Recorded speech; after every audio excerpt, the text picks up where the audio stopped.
بسم الله الرحمن الرحيم.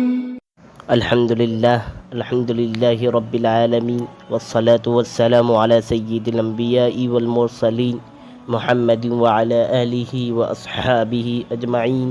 أما بعد، فأعوذ بالله من الشيطان الرجيم.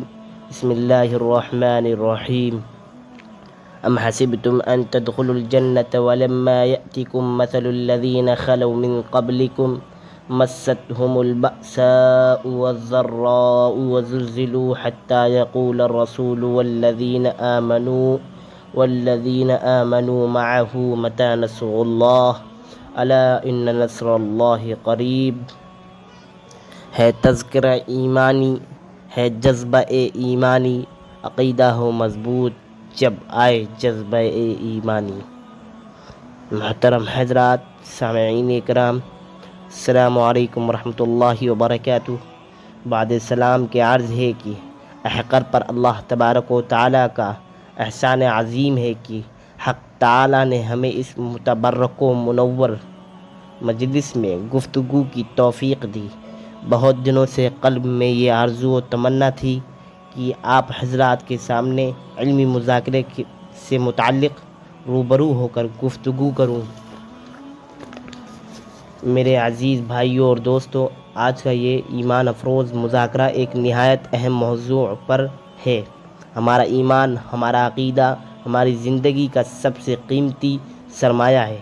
اگر ایمان درست ہے تو دنیا بھی سنورے گی اور آخرت بھی روشن ہوگی، لیکن اگر ایمان میں بگاڑ آ گیا تو ساری عبادتیں اور نیکیاں بیکار ہو جائیں گی.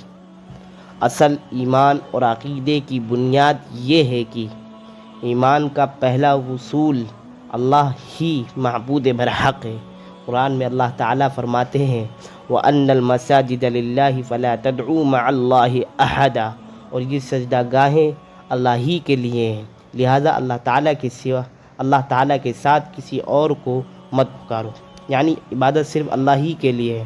دعا، سجدہ، نظر و نیاز، مدد صرف اللہ کے لیے. عزیزان گرامی، ہمارے معاشرے میں ایک بڑا بگاڑ یہ پیدا ہوا کہ کچھ مسلمانوں نے بھی قبروں اور مزاروں پر جا کر سجدہ کرتے ہیں، نظریں چڑھاتے ہیں اور یہ سمجھتے ہیں کہ یہ بزرگ براہ راست ان کی حاجت پوری کر دیں گے. یہ عقیدہ توحید کے خلاف ہے. اسلام میں عقیدے سے مراد وہ یقین ہے جو دل میں پختہ ہو، جیسے اللہ ایک ہے، اللہ اور اس کے رسول پر ایمان، تمام کلمات اور یہ آخرت کے فرشتے اور موت کے بعد دوبارہ اٹھائے جانے پر، جنت و دوزخ پر ایمان. دوستو، نبی اکرم صلی اللہ علیہ وسلم نے فرمایا اگر میں کسی کو سجدہ کرنے کا حکم دیتا تو عورت کو حکم دیتا کہ وہ اپنے شوہر کو سجدہ کرے، لیکن آپ صلی اللہ علیہ وسلم نے کسی کو سجدہ جائز نہیں رکھا، کیونکہ سجدہ صرف اللہ ہی کا حق ہے. بے شک میرے بھائیوں اور دوستوں، تو یہ بات غور کر کے بتائیے ہندوؤں اور مسلمانوں میں کیا فرق رہا. ہمارے پڑوسی ہندوؤں اپنی دیوی دیوتاؤں کے سامنے جھکتے ہیں، اگر مسلمانوں نے بھی مزاروں پر جا کر جھکنے لگے تو پھر اسلام اور ہندو دھرم میں کیا فرق رہا.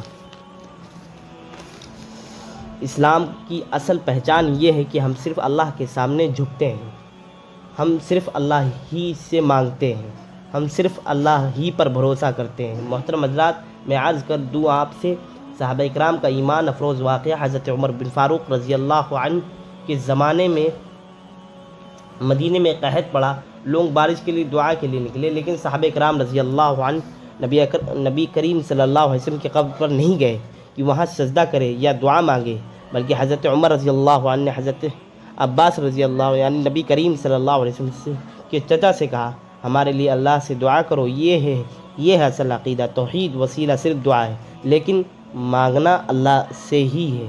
میرے عزیزو، ہمارا ایمان ایسا ہونا چاہیے کہ دل میں صرف اللہ کا خوف ہو اور امید ہو. نبی اکرم صلی اللہ علیہ وسلم صحابہ کرام رضی اللہ عنہ اور اولیاء اللہ کا احترام ضرور کریں، مگر عبادت اور سجدہ صرف اللہ ہی کے لیے رکھیں.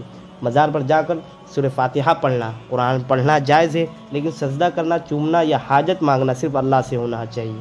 قبر میں نہ پیر بچا سکیں گے، نہ غوث، نہ دنیا کی بت، صرف اللہ اور اس کے رسول صلی اللہ علیہ وسلم کی اطاعت نجات ہے۔ اللہ تبارک و تعالیٰ سے ہم سبھی مل کر دعا کرتے ہیں کہ ہم سبھی کے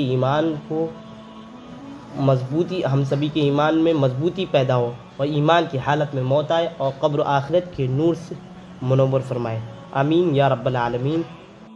صرف اللہ کے آگے سر جھکایا جائے، اسی کے نام پہ دل کو بسایا جائے، قبروں پر سجدہ ہرگز نہ ہو، اے مسلم ایمان کو توحید سے سجایا جائے۔ از بیان ناچیز حافظ محمد صفوان صدیقی۔